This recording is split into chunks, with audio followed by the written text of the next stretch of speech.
Welcome and thank you for listening to By the Way, a podcast about contemporary art news, where I present stories to my co-host Ando that he has most likely not heard of. My name is Eric. I'm an artist and art professional up here in Stockholm. And my name is Ando, and I am an artist and a podcaster and an IKEA leaflet down here in Copenhagen. I thought you were going to say an IKEA figure, that little quirky man. Oh, right. The guy waving a screwdriver at you. Yeah. That's going to be you next after the delivery. That's me. Exactly. All right. So today we're going to talk about, I guess we're going to talk about aesthetics, culture, and politics when they all collide. Mm-hmm. Pun to be added later. A pun for the review. That will be our title. Oh, it's either the best or worst joke I've ever heard. Definitely the best. What was it? E40? Is that from a callback a couple episodes? That is right. E40, one of Bay Area's greatest rappers. We should just plug him on every single episode. Until he comes on the show. Yeah. Good idea. Yeah. So let's get started.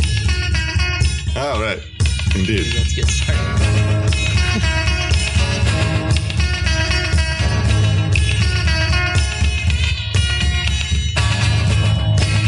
All right. Anyway, so I know this is a story that you absolutely have seen, but I think there's some interesting stuff to talk about it still. We're going to talk about the Obama's portraiture by Kinkade Wiley and Amy Sherald. Oh, good, because I have very surface seen that. Basically, I've seen pictures of it and then people saying inane, dumb shit on Twitter. Oh, crap.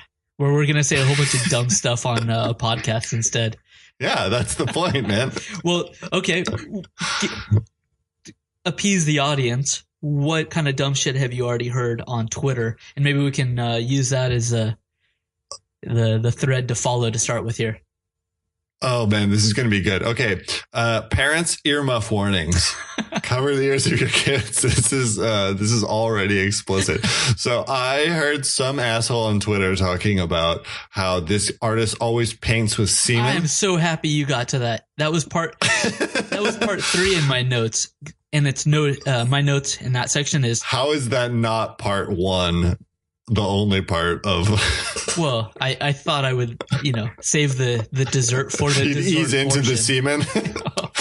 And then, I saw a yes, you are racist Twitter account responding. And like there was, but the thing is like I scroll through Twitter at about 18 miles an hour. So I just kind of catch the first sentence and a half of what anything says until something grabs me. And the things that grab me tend to be actually useful information. So sperm, someone else said, oh, they've been talking about painting of black women cutting white woman head off, which was a reference to a classical painting. Mm-hmm. But then they're, immediately they're like, hey, man, this is reverse racism, which doesn't exist, All right. Kind of yelling, Twitter yelling. So I'll fill in the listeners a little bit here because, like I said, that section of my notes is the crazy when it comes to this. The crazy is probably a good summation. So, yeah. Sean Hannity, that's where at least one of the major. Speaking of the crazy, this is the major blowhorn of this whole little soundbite that's coming out that I could track down. And he has posted on Hannity.com, which Sean Hannity is one of the most popular personalities. I'm not going to even call him a journalist on Fox News and a favorite of Mr. Trump. So anyways, this is what the title of the post was on his website called, that was later deleted, by the way. Portrait perversion. Obama portrait features, quote, secret sperm. Artist joked about killing Whitey. And so he says that on the temple area of the portrait of Obama painted by Kinkade Wiley, because we haven't even mentioned that, is a big sperm. Essentially, it's the whole temple section of his head. The reason that he said it was because he got bad information from other people because there's links to some very weird websites out there.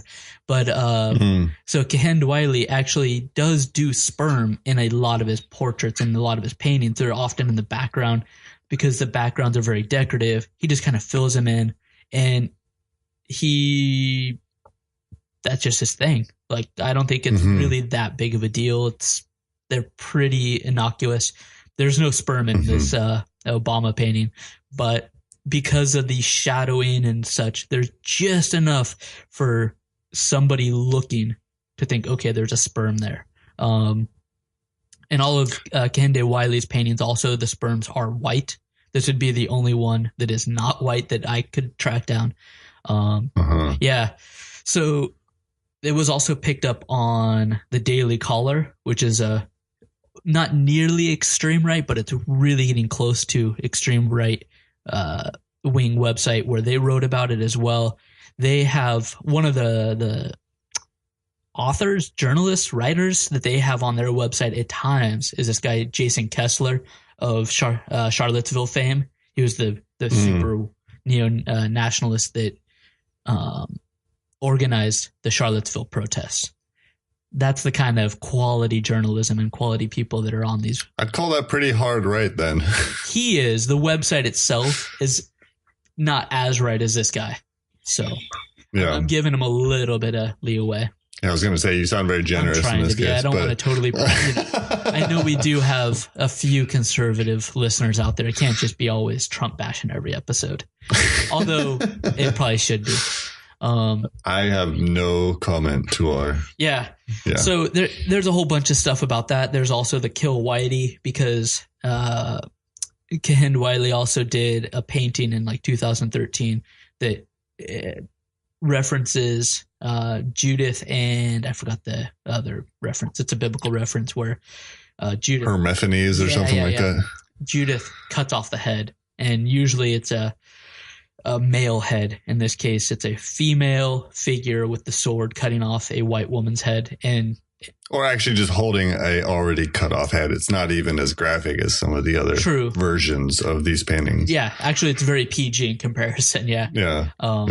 But yeah, I don't find it. He said this Kill Whitey comment in an interview, but it seemed pretty jokey, one-off-ish, and it kind of makes sense with a lot of the rest of... Taken out of context, but then also you look at his work and the message that he's about, and you can understand, okay, this wasn't a serious Kill Whitey type of comment. Not a serious Kill Whitey. But my question is, what are the blowhards trying to prove by pointing out sperm and a jokey Kill Whitey? What is the point? That everything that Obama does is bad? Yeah, I think this is the racist part of it. It doesn't have anything to do with Obama's politics. I don't think it has anything to do with the painting, where it's located, where it's going. I think it's pure racism. And it's just, Because I can't, what do they want? Do they want the painting to be destroyed and Norman Rockwell arises from the grave and makes a zombie portrait of Obama? Or what is the point? Or is it just noise? I think it's just noise. Just like this first segment is apparently maybe we're just adding to the noise.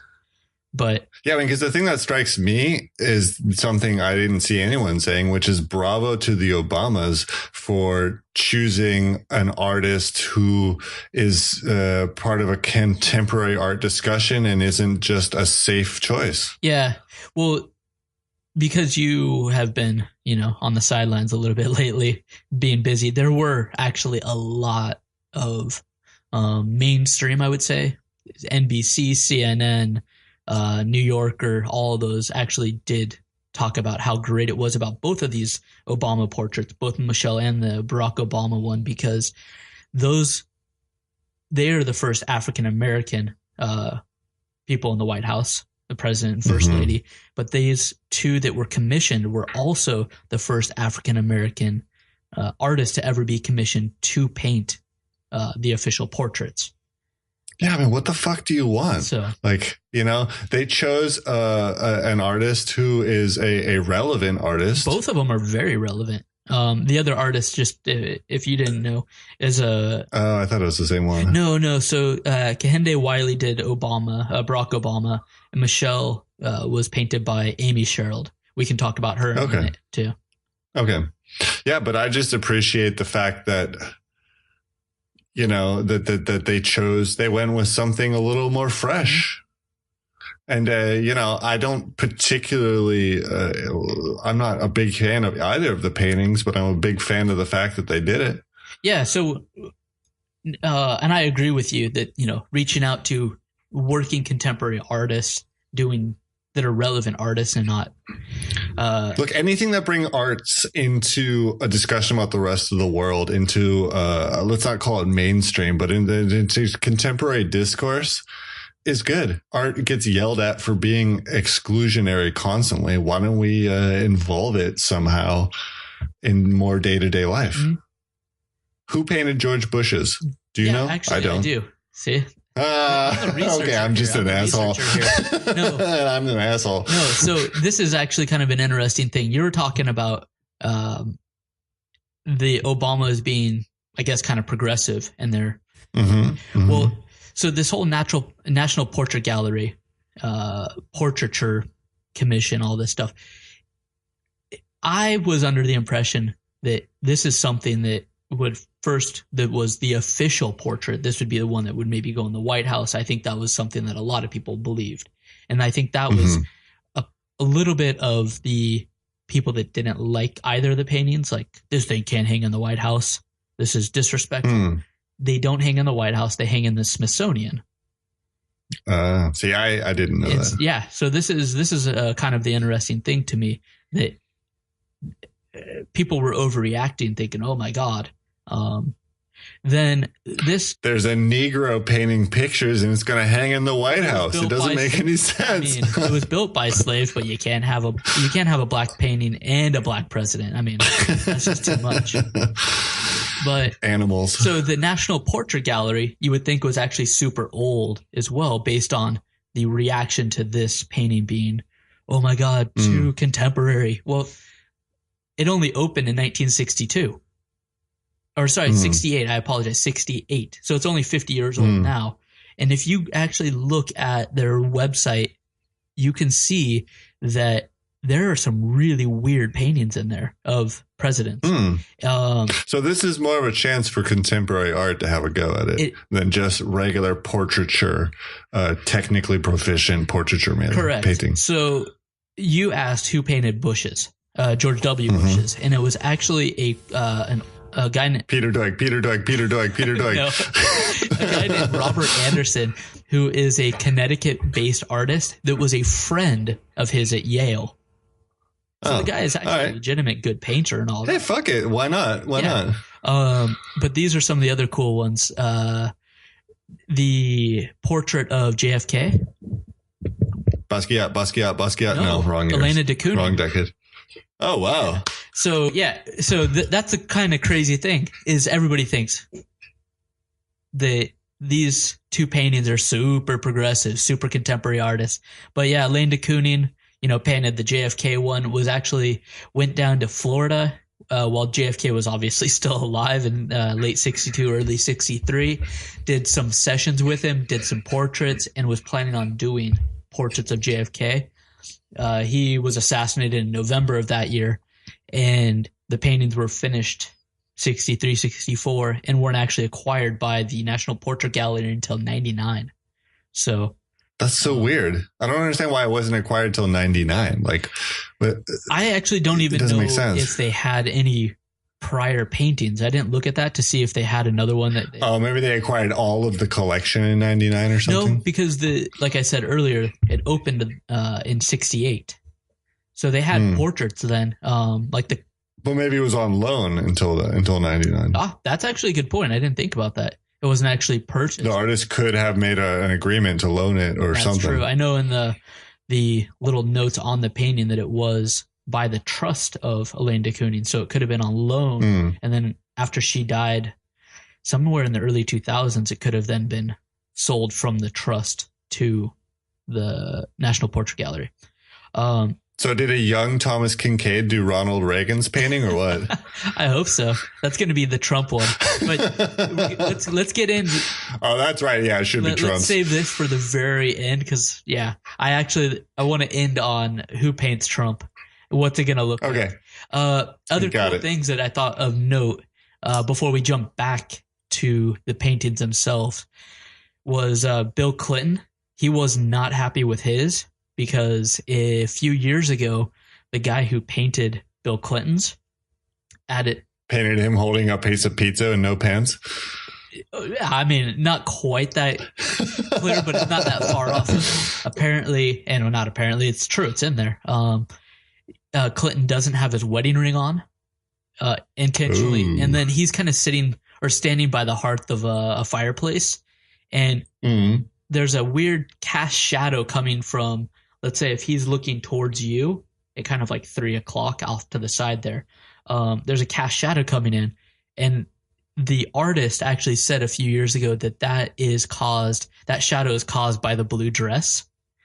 And so that's the Monica Lewinsky blue dress, which all wraps it back up to the old sperm, you know.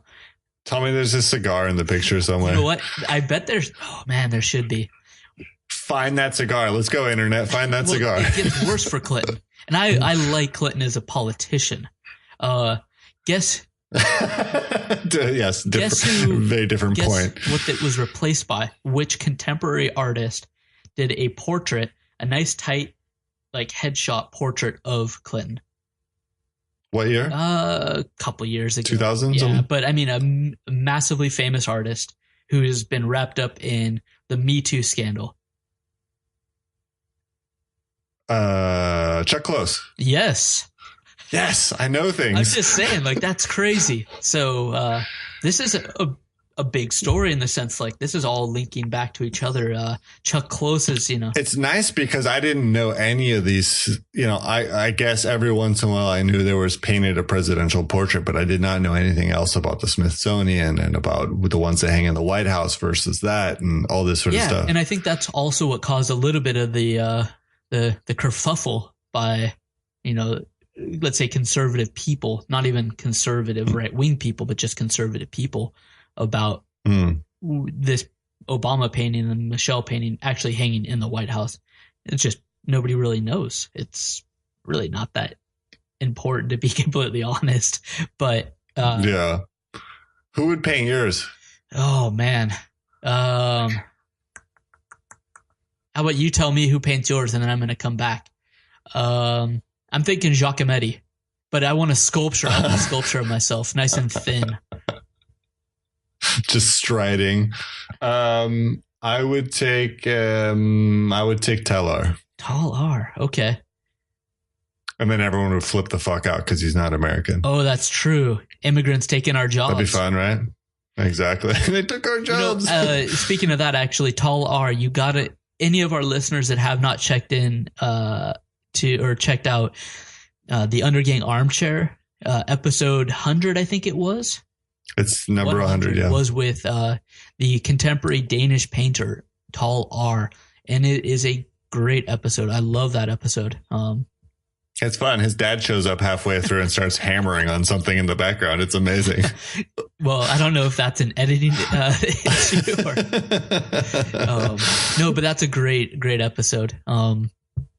Thank you. But let's see, what else can we talk about with this painting? I'm trying to remember. So what's your actual, you said you weren't a fan of them, the paintings. I didn't respond particularly to the paintings. The only thing I noticed was, once again, the Obamas proved themselves to be kind of fresh and cool and progressive in their choices. So I very much was, I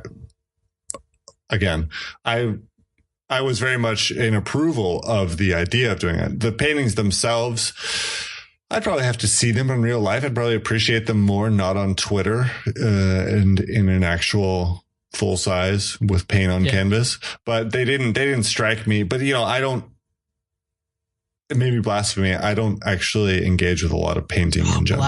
Blasphemy. Exactly. Well, Jerry Saltz, also I think kind of holds a position similar to you. When I read, what does Unky Salt say? Salts, dirty Uncle Salts. He'd be that creepy uncle. He is. Yeah, I got a Werther's in my pocket for you. Jerry Saltz, I took a quote from something he wrote about Kinkade Wiley's paintings in general, and I kind of agree with him on this painting as well, is many of his paintings tend not to last much more than a conceptual art poster. They're very beautiful, but they're very, in my mind, very shallow.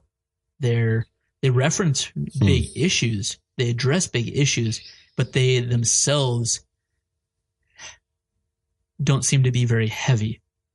I don't know his previous works well enough. But I didn't respond to this particularly. I actually like the portrait of Michelle much better, and the big pushback on hers wasn't so much that she's sitting in some rectangular dress or has sperm on her forehead. The one thing was actually that it doesn't look a lot like her, and I agree. It's not. It doesn't look a lot like her, but I don't think that's really what portraiture is always about. Is this photorealism? I'm sure there's a really technically proficient portraiture done of them that maybe hangs in the White House. It's called a camera. Well, yeah, true. I mean, if you want one. I figure they probably get a painter. There's painters who live off of just doing very expensive oil paintings that are portraits, which are bland and boring and technically quite proficient. The one thing that I don't like about either of them, and this is something that you wouldn't have caught yet, is so Kinkade Wiley, he is very connected to the fashion industry and pop culture and all that. To me, his seems very shallow, again, in that way. It doesn't seem much more than an advertising that you would see, a Versace ad or something like that. And then the comments on Michelle Obama's painting kept getting brought up was the designer that made her dress for that painting. I don't know. Which means we have nothing to say. That we're grasping at straws. Yeah, I'm like, the designer, they're very fashiony paintings. Don't nobody give a fuck. Says me about my opinion. But I love that they pulled these two artists, and these two artists couldn't be much more different than each other. So, Kinkade Wiley, the younger guy, they're both like in their early 40s, which is young for an artist. In 2006, he actually moved to Shanghai and opened up essentially an art factory for himself. He was already having some, success then, but realized like I can really make a good go at it. So he go ahead and manufacture some money here. So he has a whole workshop working all the time on his works. And there's a really funny quote that I read somewhere of him saying that he really only paints the faces nowadays and sometimes like the hands. So even in the Obama one, he didn't touch the background. He actually said that it just would annoy him. Immigrant labor. Well, I think that's why he went to China. Plenty of good painters, but obviously a lot less. See, that seems like a more interesting talking point than all the other racist bullshit that came up with. But he doesn't like to even paint the backgrounds. He actually said they would drive him crazy. So I think that's one thing that... Yeah, I wouldn't want to paint that either. So he just hires immigrant labor, or I guess local labor in that case, because he's in China. Unless he's flying out Americans, taking all the Chinese jobs. So probably not. That's pretty interesting that he just essentially is this art factory. But then on the other side, you have Amy Sherald, who a few years ago, she became sick and then had a heart transplant and then decided to take her art career seriously. And it was only a few years ago that she really took it seriously. And now she's killing it. But she was waiting tables up until about 3 years ago, to keep her art career going. She only produces about 10 or 15 paintings a year because that's all she can do. Okay.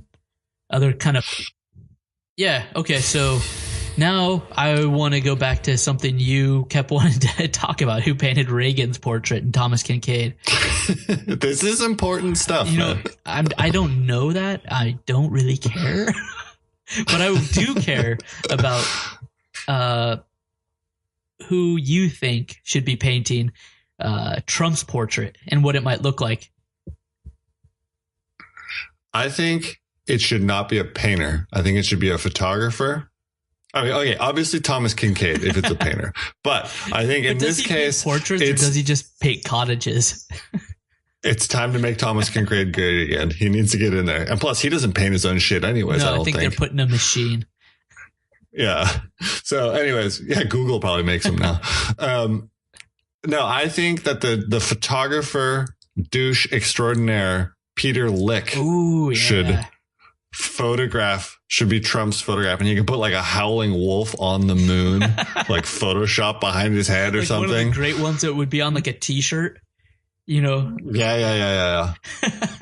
That's a great one. That's who I think should quote unquote paint his portrait. All right. Well, I had two options. One, they're both good. I just see them in my head now. Hopefully you find them as funny. So one, do you remember a few years ago, there was this Spanish woman, an older Spanish woman, went into an old church and tried to I do a restoration on Christ. On the Jesus Christ face. Yeah. Monkey Christ. Yeah, no, that one's amazing. Look that up if you haven't seen that. It's amazing. But maybe more appropriate, which I'm hoping is more appropriate, is going to be a courtroom artist. Sketch artist, the old from the side there. Yeah, that would be a good one. I mean, that would just be good in terms of Schadenfreude. That would be the one that make me happiest. Yeah, although I think maybe George Bush should paint it too. You know what? George Bush isn't that bad of a painter. I mean, he's not a great painter, but he's not bad. I don't know about that. Way worse stuff in like legitimate galleries. At least he's authentic. But isn't that just a matter of taste? That's true. He's true to himself. That is truly an expression from his heart. That's correct. There is a lot of contemporary artwork out there. I know you see it. It's not that good and it's not that authentic. So I give it up. You should start a gallery in Stockholm selling only George Bush paintings. I'll just call it Bush Gallery. Exactly. Bush by wall. So that's kind of all I wanted to talk about today. I just wanted to talk about the old Obama portrait. So sounds good. Anything you want to plug? Anything you want to talk about? What's going on in your life? Sleep is I guess I should mention it. My wife is pregnant, so in like 3 weeks I'm going to become a father for the first time. So shit's a little haywire right now. So I think we hinted at it in the last episode. We're going to have a couple guests potentially on. That's not because Ando doesn't want to do this so much. It's that there might be a baby that doesn't want him to do it so much. Yeah, there'll be some different priorities in a couple of weeks. So I don't know. I may come on for the next one, all depending on whether little Chubsy there shows up early or not. Do you want to share any potential names? His name is Chubbs. That's the deal. What was it, like Sidebar and something or other too? What was that one? No, that's my friend in Atlanta. Shout out to Steven. He said his kid's name in utero was, hold on, I have to get this right. Piggy to Ruckus, One Man Barnyard. Yeah, that's what it was. I like that name. Which I think is one of the funniest names of all time. One Man Barnyard. And it's a little girl. But that's taken. I can't. No, I can't. That one goes out to Steven in Atlanta. So, yeah, and then I think we just call him Chubbs. Chubbs. Well, once the baby does come, if we don't record another episode before then, I think most of our episodes thereafter will probably become dad tips. So this might become, by the way, contemporary art news and dad tips. How to take a nap under a dumpster. How to change a nappy at 3 p.m. Take a nap. Yeah. So we'll see what happens. It's all quite exciting. Great. Yeah, that's fun. I haven't done this before. You've been through the ringer, so you know what to expect. So I have a nearly 3-year-old right now, and we have another little, I guess, not Chubbs. I don't have a great Chubzina. Yeah, we don't know the gender yet, but you're just gonna have to come up with a good name. We got a new arrival in late July, so at that point, I'm gonna make you take over while I don't do anything. Oh shit, that didn't even occur to me. This is gonna come back to me. I have to fucking man the ship. Oh no. All right. Yeah, and I'll have to find some people to come on the show. Irreplaceable. because I'm doing all the research. Yeah, that's actually completely correct because I have no idea what the fuck is happening. Maybe I'll invite someone else who knows shit to come on and tell me about it. I'm going to take that as a compliment that I know shit. At least you know how to look into shit. That's true. Thanks for listening to this episode of By the Way. We appreciate you being here. I'm going to cut that. You're going to cut that. Thanks for listening. Testing. Isn't it weird how the intro and the outro is the hardest part? It's because I guess it's because we're not a conversation anymore. Well, then tell me about our social media, Ando. Where can I find more of us? Thanks for listening to this episode of By the Way. If you could do us a favor, we would really appreciate it if you'd come check us out on social media. Eric does a killer job on the Facebooks, the Instagrams, the Twitters, and you can find links to all of that on the show notes and on our website. It's all at culturalbandwidth.com. If you could do us one other favor, which also would be an enormous Yelp. Yeah. If you could do us another. Go to Yelp and give us a 5-star review on Yelp. If you could do us another favor too, it would be a huge help, more than you can even imagine, if you would just go on to wherever you get your podcasts and give us a review. It's the number one way to help us and help others find the program. And like you said in the last podcast, vote early and vote often.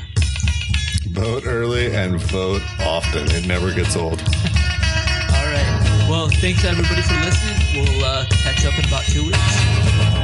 All right, buddy. See you later.